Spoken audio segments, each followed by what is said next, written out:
Hello guys, my name is Momo or Motosho, and today we're going to be continuing with linear algebra.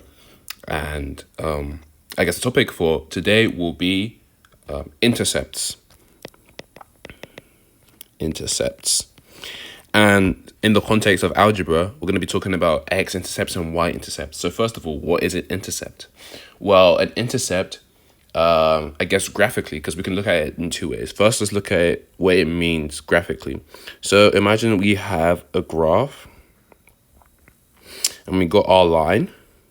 Let's do it like this. We have a graph and then we have our line that looks like this.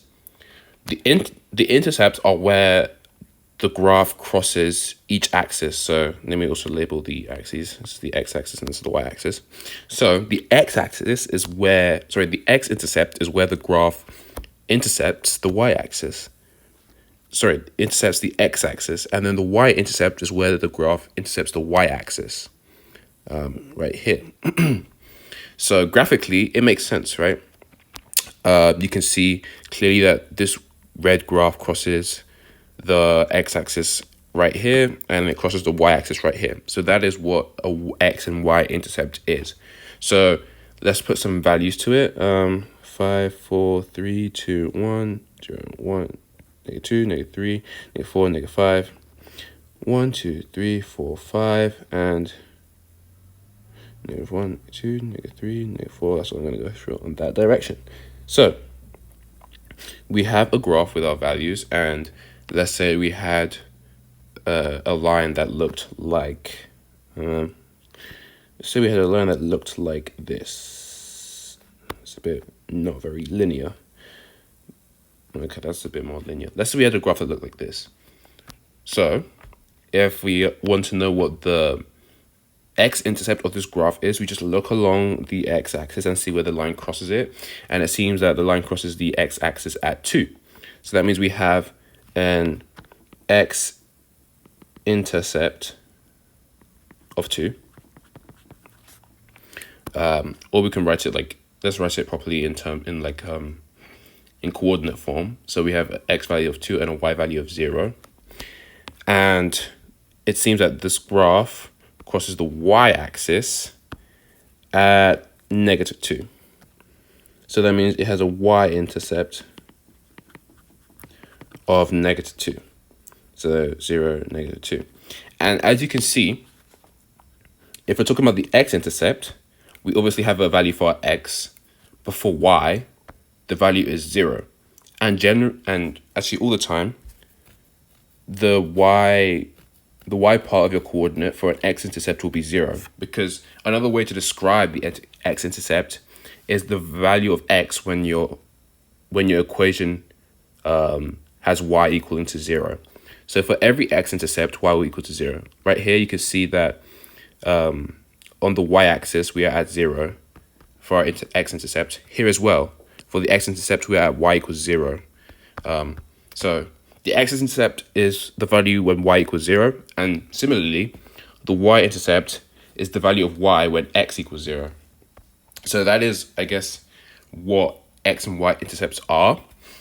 You can also find them just by looking at an equation, which is a very important thing to be able to do. So let's say we have the equation with two variables, x and y. We have the equation 2x minus 3y equals 10. And I say we should find the x and y intercepts of this equation. And to do this, we're going to need skills that we've been looking at in previous videos, which is solving for variables. So when you want to find the x, let's start off with the x-intercept. We're going to do both the x and y-intercept. So when you want to find the x-intercept, what you first have to do is you need to substitute